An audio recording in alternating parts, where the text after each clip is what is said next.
अब हम question number 10 को सॉल्व करेंगे। इस क्वेश्चन में देखिए इसके 4 वर्टिसेस दिए गए हैं और हमें इसका एरिया फाइंड करना है।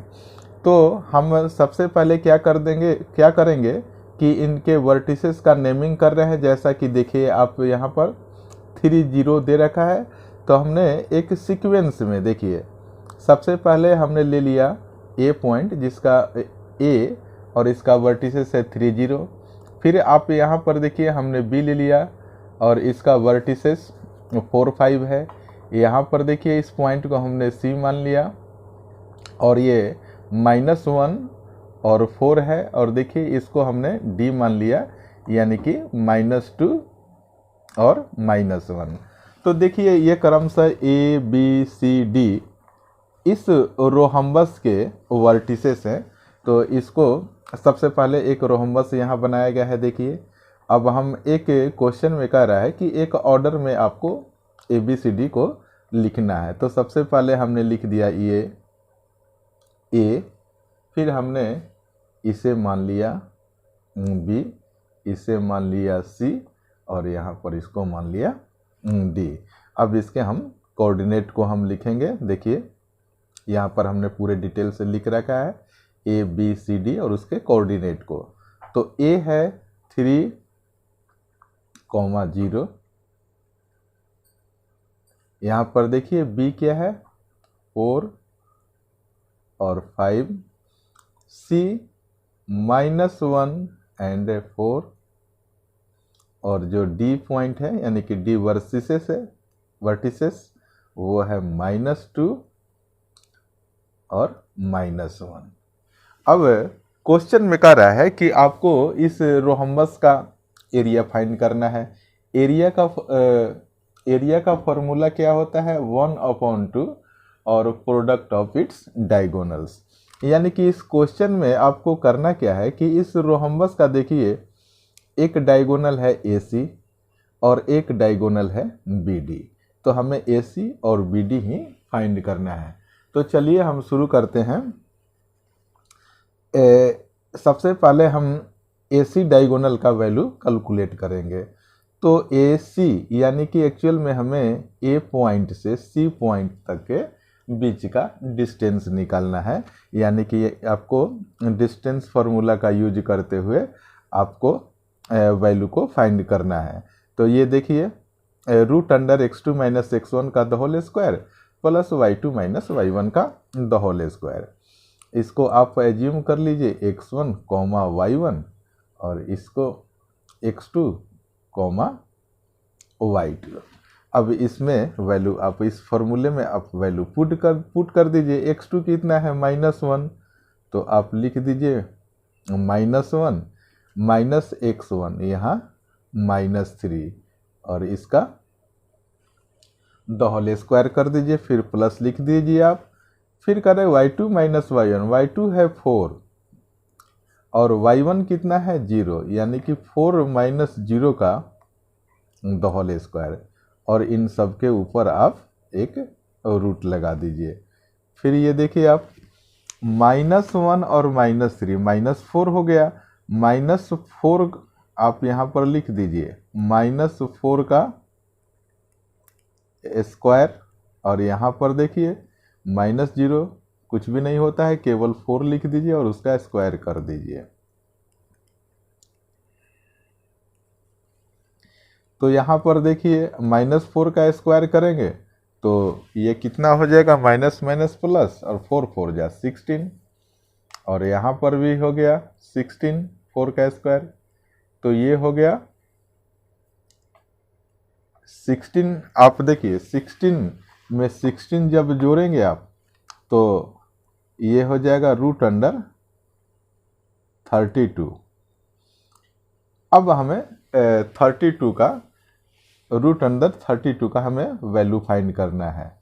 ये रूट में है ना, तो हमें इसका वैल्यू निकालना है कि कितना होगा। तो देख लीजिए आप 32 को फैक्टराइज कर दीजिए।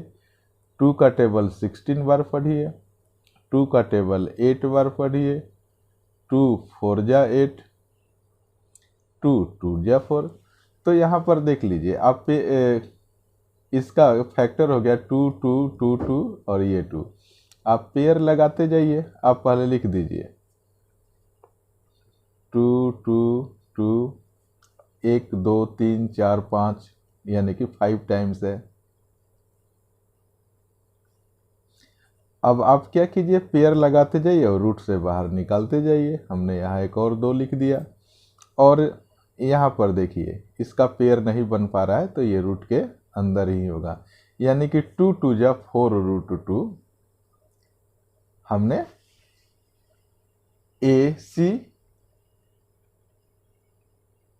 AC डायगोनल है ना, आप यहाँ पर लिख दीजिए। हमने किसका वैल्यू ये कैलकुलेट किया है इस फॉर्मूले को यूज करते हुए, AC डायगोनल का। तो हमने यहाँ AC भी लिख दिया और हमारा वैल्यू आ गया 4 रूट 2।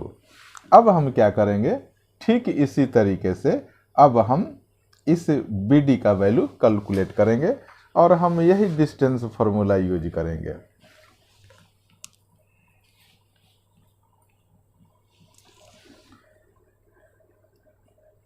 तो आप यहाँ पर लिखिए BD, ये डायगोनल है, AC भी डायगोनल था और ये BD भी डायगोनल है। तो आप लिखिए यहाँ पर BD। अब आप देखिए B से लेकर D तक का हमें डिस्टेंस निकालना है, तो इसको आप क्या कीजिए x1, y1 और इसको मैं ऊपर लिख दे रहा हूँ x2, y2। तो देखिए अब इस फार्मूला का यूज करके हम वैल्यू को फाइंड करेंगे x2 माइनस x1। तो देखिए x2 कितना है -2, तो आप लिख दीजिए -2 माइनस x1, तो माइनस एक बार और लिख दीजिए। x1 कितना है 4 है, तो हमने लिख दिया और इसका स्क्वायर कर दीजिए। फिर देखिए y2 माइनस y1, y2 देखिए यहाँ पर कितना है -1, तो एक बार आप -1 ऐसे लिख दीजिए। y2 माइनस y1 यानी कि यहाँ पर फिर लिख दीजिए -5, और इन सब के ऊपर इसके ऊपर स्क्वायर है और टोटल के ऊपर आप रूट को लगा दीजिए। तो यहाँ पर आप देखिए -2 और -4 ये क्या हो जाएगा -6 का द होल स्क्वायर, और यहाँ पर देखिए -1 है और -5 है। जब दोनों को ऐड करेंगे तो ये क्या हो जाएगा -6 हो जाएगा। तो यहाँ पर एक बार प्लस लगा दीजिए और ब्रैकेट में -6 का द होल स्क्वायर लिख दीजिए और सबके ऊपर आप रूट लगा दीजिए।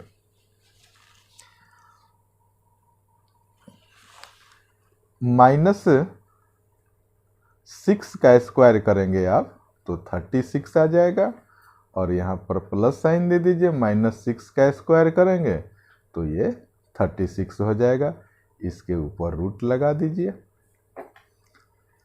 फिर हम क्या लिख सकते हैं यहाँ 6, इस दोनों को ऐड कर दिए, 6 में 6 आप ऐड करेंगे तो 12 हो जाएगा, कैरी 1 हो जाएगा, 3 1 4 3 7 7 हो जाएगा, यानी कि रूट अंडर 72 हो गया। अब देखिए आप 72 को आप इसके रूट का वैल्यू आपको निकालना है। तो देखिए हम 72 को 9 मल्टीप्लाई बाई 8 लिख सकते हैं ना। तो आप क्या कीजिए कि 9 को आप लिख सकते हैं 3 मल्टीप्लाई बाई 3, और देखिए इस 8 को क्या लिख सकते हैं 2 मल्टीप्लाई बाई 2, यह हो गया ना 2 2 जा 4, फिर 2 जा 8 हो गया, 2 2 जा 4 4 2 जा 8। इससे आप फैक्टराइज जैसे मैंने यहाँ किया है वैसे आप कर सकते हैं, अपने आप ओरली भी कर सकते हैं। आप लोग तो इतने मैच्योर्ड हो ही गए हो। तो देखिए यहाँ पर पेयर लगा दीजिए, 3 3 है तो एक 3 बाहर लिख दीजिए। यहाँ पर 2 2 है तो एक 2 को बाहर कर दीजिए और एक रूट के अंदर हो जाएगा, यानी कि इसका कैलकुलेशन करेंगे आप 3 2 जा 6, तो ये आ गया 6 रूट 2। और पहले हमने क्या वैल्यू कैलकुलेट किया था 4 रूट 2, तो इस तरीके से हमने AC और BD का वैल्यू फाइंड कर लिया है। तो अब हम क्या करेंगे, इसका फार्मूला मैं लिखकर इसका एरिया अब निकालूंगा। तो चलिए हम आगे सॉल्व करते हैं। लिखिए आप कि एरिया ऑफ रोहम्बस, यहाँ पर लिखिए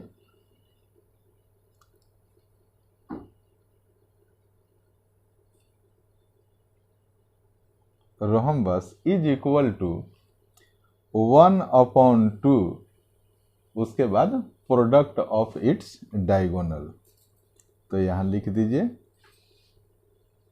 प्रोडक्ट ऑफ इट्स डायगोनल।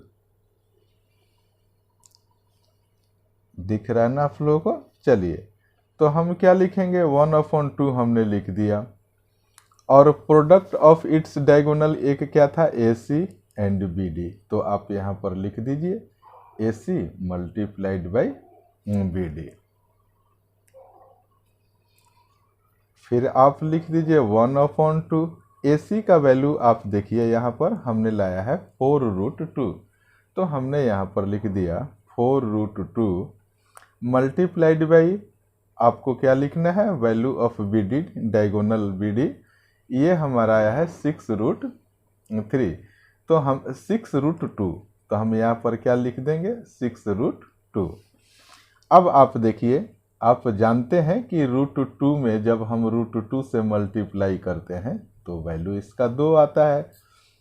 तो आप देखिए हमने लिख दिया 1/2, तो हमने इसके बदले में हमने 2 लिख दिया, इस दोनों √2 के बदले में हमने 2 लिख दिया, और 4 और 6 आप मल्टीप्लाई में लिख दीजिए। तो देखिए आप, हमने क्या किया कि अब 2 से हम इस 2 को, इस 2 से इस 2 को कैंसिल कर देंगे, और 4 में 6 से जब मल्टीप्लाई करेंगे तो ये क्या आ जाएगा, 24 आ जाएगा। यानी कि फाइनल आंसर जो हम लिखेंगे वो आ जाएगा 24 स्क्वायर यूनिट।